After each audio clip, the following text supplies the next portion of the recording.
السلام عليكم ورحمة الله وبركاته.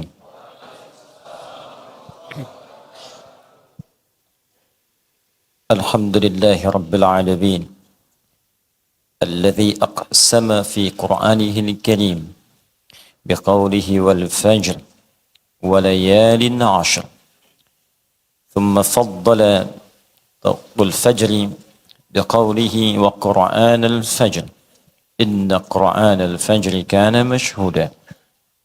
والصلاة والسلام على رسول الله الذي أرسله ربنا رحمة للعالمين، وفضل علينا ليالي ونهارا من عشر ذي الحجة، فقال ما من أيام العمل الصالح فيها أحب إلى الله من هذه الأيام، يعني الأيام العشر. قالوا ولا الجهاد يا رسول الله؟ قال ولا الجهاد في سبيل الله إلا رجل خرج بنفسه وماله ولم يرجع من ذلك بشيء. اللهم فصل وسلم وبارك على هذا النبي الكريم الرسول الأمين سيدنا محمد وعلى آله وصحبه وأمته إلى يوم الدين. أما بعد، فيا عباد الله أوصي نفسي وإياكم بتقوى الله فقد فاز المتقون، فلا تموتن إلا وأنتم مسلمون. فقال تعالى يا أيها الذين آمنوا اتقوا الله حق تقاته ولا تموتن إلا وأنتم مسلمون. Hadirin sekalian, alhamdulillah kita kembali diberikan kesempatan oleh Allah Subhanahu wa taala untuk beribadah di masjid ini khususnya, dan telah kita tunaikan salat maghrib berjamaah. Semoga salat yang telah kita tunaikan di malam Jumat yang kedua di bulan Dzulhijjah ini telah masuk ke penanggalan 8 Dzulhijjah 1440 Hijrah. Semoga seluruhnya diterima dan diberkahi oleh Allah Subhanahu wa taala. Sebelum kita melanjutkan kajian kita dan menepati janji kita untuk mengulas bagian kedua dari persoalan hukum-hukum terkait dengan Idul Adha dan korban, kami ingin mengingatkan tentang hal yang disinggung oleh Nabi sallallahu alaihi wasallam tentang kemuliaan 10 hari ini, khususnya kalimat peringatan Nabi kepada kita semua untuk memanfaatkan waktu ini sebaik-baiknya, baik itu dalam hal meninggalkan maksiat ataupun mengisi kisaran waktu ini dengan meningkatkan amal saleh. Kita akan buka dengan hadis yang diriwayatkan oleh Imam Muslim rahimahullah dalam kitabnya Sahih Muslim nomor hadis 1679. Juga sebelumnya disampaikan oleh Imam Al-Bukhari rahimahullah hadis yang tersampai pada sahabat Abu Bakrah radhiyallahu taala anhu ini disebutkan oleh Imam Al-Bukhari dalam kitabnya Sahih Al-Bukhari nomor hadis 4604 dalam kitab Al-Maghazi. Disampaikan dari Nabi sallallahu alaihi wasallam qala bima ma'na inna az-zamana qad istadara ka hay'atihi yawma khalaqallahu as-samawati wal arda minha arba'atun hurum thalathun mutawaliyatun dzul qi'dah wa dzul hijjah wal muharram wa rajab mudhar ma baina jumada wa sya'ban. Nabi menyampaikan sungguh perputaran waktu itu akan terus berputar sebagaimana Allah telah menetapkan keadaannya. Inna zamana qad istadara ka hayati. Di waktu itu akan Allah berikan kesempatannya selama sehari terus berputar seperti itu saja. 24 jam.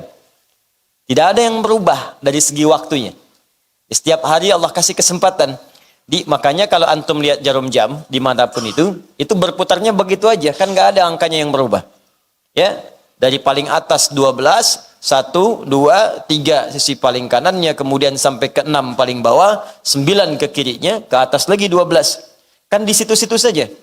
Tidak ada jarum jamnya berputar arah sebaliknya atau melewati bulatannya. Gitu aja tiap hari.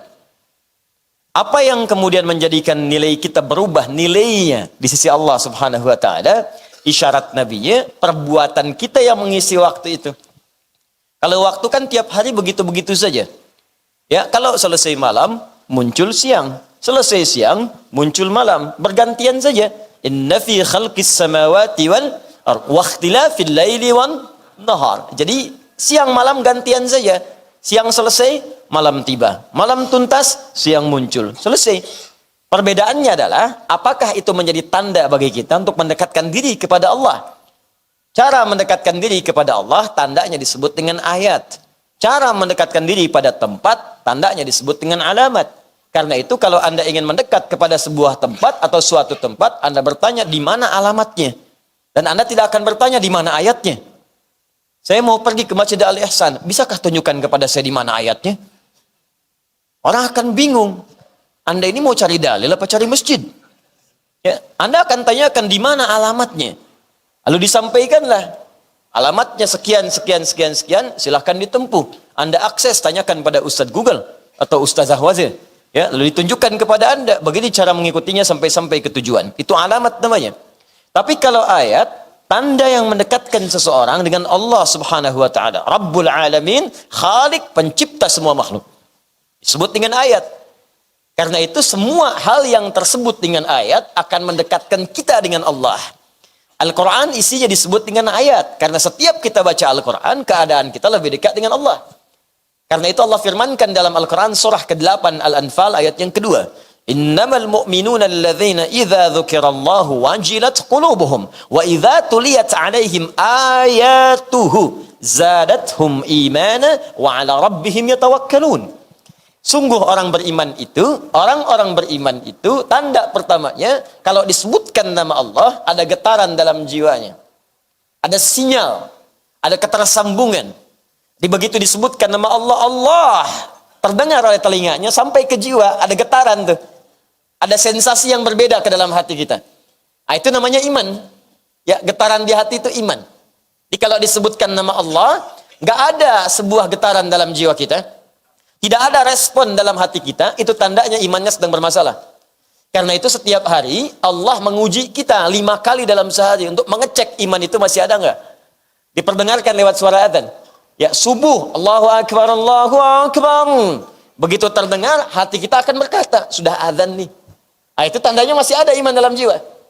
Zuhur juga demikian. Karena nanti ada begini, subuh beriman, zuhur mungkar. Ada yang subuh beriman, zuhurnya kafir. Ada yang subuhnya beriman, sorenya berubah. Ada yang sore beriman, subuhnya pindah. Makanya tiap hari jaga. Dan jaga itu konsisten. Dari subuh ke siang, ada enggak? Nanti siang ke sore, kuat enggak? Kalau sudah ada, kuat enggak? Naik level. Naik enggak? Ya. Makanya kalimat Qur'annya itu, naik liyazdadu imanan ma'a imanihim. Supaya terus nambah imannya, naik. Diuji dengan amal saleh. Quran surah ke-48 ayat ke-4. Ya. Baik, kemudian sampai dengan ke Isya, sebelum tidur pastikan sebelum tidur ada iman enggak? Khawatirnya wafat, iman enggak ada gitu. Ya, ada iman enggak? Tanya dulu. Makanya sebelum kita tidur, kan Asya itu masih hidup, harokatnya di atas. Asya hidup. Ya, sifat yang disebut Aish. Ana ishtul an fid dunya, saya masih hidup di dunia. Pencarian bekal hidup disebut ma'isyah. Saya mau cari ma'isyah supaya kehidupan saya bisa ditopang. Kehidupannya disebut dengan Aish. Sifatnya. Gambarannya, nilainya disebut dengan Asya, atas ain, ada harakat fathah di atas. Kalau harakat diturunkan ke bawah, jadi kasrah, khafad, turunkan, rendahkan ke bawah, khafad, pecah, tuntas, selesai. Isya, waktu berakhir semua aktivitas. Makanya ketika tanda Isya, Allahu Akbar, diperingatkan kita. Ini ingat dengan kalimat ini, bukan nama belaka. Ada makna di bawahnya. Ada makna di balik itu semua. Awas, begitu muncul Isya, diberi tanda. Hei, kalian nih yang sibuk, yang capek, yang dari subuh keluar, yang sampai sekarang masih kerja, semua pekerjaan akan berakhir. Pada akhirnya kalian akan pulang. Kalau nggak percaya, kata Allah, saya kasih lelah, tidur kalian sekarang. Tidurnya itu cuma mukaddimah saja. Siapa tahu dalam tidur dia tidak terbangun lagi. Makanya pastikan ketika ditahan nyawa dalam tidur, kita tidak tahu dalam menit keberapa itu kemudian akan berakhir. Pastikan iman itu ada. Apa kemudian cara kita menguatkan iman? Ayat tadi, wa idza tuliyat alaihim ayatuhu zadathum imana. Kalau dibacakan kepada mereka ayat-ayat Allah, kemudian bertambah imannya, wa ala rabbihim yatawakkalun. Maka terbangun hubungan kedekatan dengan Allah Subhanahu wa taala. Karena itu setiap disebut kalimat ayat manfaatkan. Ini pagi sampai dengan malam, itu cuma bertukar aja waktunya. Waqtilafil laili wan nahar. Ya, lihat, pagi siang bertukar, tapi apa yang membedakan pagi dengan siang? La ayatil li ulil albab. Ayat. Bagi ulul albab, bagi yang paham tentang kehidupan, albab dari kata lubun. Lub itu esensi dari sesuatu. Ya, pernah lihat kelapa? Halo? Kelapa. Jangan katakan wallahu alam, kelapa. Pohonnya pernah lihat? Ya, kelapa itu Masya Allah, itu kita anugerah untuk kita semua. Ya, adanya di dekat-dekat dengan kita. Ya, maka itu orang Arab menyebutnya jauzul hindi. Jauzul hindi. Masya Allah, anugerah bagi orang dekat-dekat Hindia. Ke kita itu, kalau disebutkan Hindia, Samudra Hindia ke kita, ke arah Indonesia. Makanya di Arab nggak ada kelapa. Silahkan cari. Ya, sampai kiamat kurang 2 hari, nggak akan ditemukan kelapa di Arab. Karena khusus untuk daerah-daerah kita itu. Kelapa itu, kalau Anda ambil kemudian buahnya, bukankah ada kulit luarnya yang keras? Ya kan? Kalau dibuka kemudian, ada apa setelah itu? Batoknya. Kalau batoknya dibuka lagi, ada lagi apa? Dagingnya. Kalau dagingnya itu diperhatikan dengan baik lagi, bukankah ada yang kulit-kulit tipisnya? Kalau kulit tipisnya dilihat lagi, bukankah bagian tengah, bagian dalamnya ada kulit yang paling lembutnya? Ya? Halo? Nah, itu lub namanya. Lub, inti terdalam dari sesuatu. Nah, sekarang kita hidup ini, maaf ya, kalau kita cuma hidup di sini, numpang hidup cuman berangkat, pulang. Itu cuma kulit luar kelapa. Kulit luar kelapa. Kalau cuma makan dagingnya, itu cuma dunia. Kalau kita paham esensi kehidupan, kata Allah, ulul albab, orang yang paham esensi, yang paling enak dari kelapa itu bagian dalamnya. Dia ngerti kalau ngambil kelapa, yang enaknya yang diambil. Apa bagian dalam itu? Bagi orang beriman, ulul albab, semua isi kehidupan pagi sampai dengan malam, persiapan bekal menuju pada Allah subhanahu wa ta'ala. Jangan sampai ada satu detik hilang, nggak ada nilai di sisi Allah. Ulul albab itu dia akan renungkan pagi, bagaimana caranya saya punya nilai ibadah di sisi Allah. Baru bangun tidur, udah dapat poin. Makanya kita diajarkan setiap detik dan aktivitas, itu ada polanya, ada kuncinya, ada doanya. Saya sering katakan, cuman di Islam, setiap bangun, bahkan setiap beraktivitas, ada doanya. Bangun tidur, ada doa. Silahkan Anda cek, makan ada doa, minum ada doa. Urusan ke masjid, doa. Keluar masjid, doanya beda. Masuk toilet, doa. Keluar toilet, doanya beda. Silahkan cek. Pakai pakaian, ada doa. Bekerja, ada doa. Lahir, didoakan. Mau meninggal pun masih ada doa juga. Coba Anda bayangkan. Kebayang. Semua aktivitas kita itu ada petunjuknya. Doa itu bukan hanya sekedar permintaan, tapi menjadikan apa yang kita kerjakan punya poin akhirat. Itu yang disebut dengan ibadah. Makanya kalau nggak hafal doanya, cukup katakan bismillah di situ. Kullu amrin dzibalin la yubda'u fihi bi bismillahirrahmanirrahim fahuwa abtar au aqta. Setiap perbuatan baik yang dikerjakan tanpa menyebut nama Allah, bismillahirrahmanirrahim, paling singkat bismillah, maka terputus nilai pahalanya, nggak ada poin. Maka ulul albab itu akan mengejar poinnya. Ngambil tisu misalnya, saya nggak tahu doa ngambil tisu, bismillah, ambil. Ada poinnya. Jadi sesuatu yang digunakan dengan menyebut nama Allah punya poin. Mau baca kitab, baca buku, bismillahirrahmanirrahim, baca. Terima telepon, bismillahirrahmanirrahim, assalamualaikum. Ketik SMS, bismillahirrahmanirrahim, ketikan. Ya, itu ada poinnya. Dan orang yang mengucapkan kalimat Allah akan dijaga dari perbuatan maksiat. Makanya hampir nggak pernah ada orang bermaksiat pakai bismillah. Woi, korupsi yuk, ini hanya tangan-tangan. Takut dosa saya, pakai bismillah aja, bismillahirrahmanirrahim. Nggak ada. Orang minum minuman keras, nggak ada yang pakai bismillah. Buat ngurangin dosa dikit, biar gak gede banget, pakai baju bismillah aja. Ada. Jadi satu, kita terjaga dari maksiat, yang kedua punya poin akhirat. Itu yang dimaksudkan ulul albab. Kalau cuma nyari luarnya, monyet juga bisa. Dan paling pandai bawa buah kelapa. Coba lihat, kalau mau nangkep kelapa, jangankan nangkep, naik ke atas pohon, monyet bisa. Naik ke atas pohon, ambil kelapanya, turun sampai bawah, dibawa-bawa kemudian, utak-atik, ambil.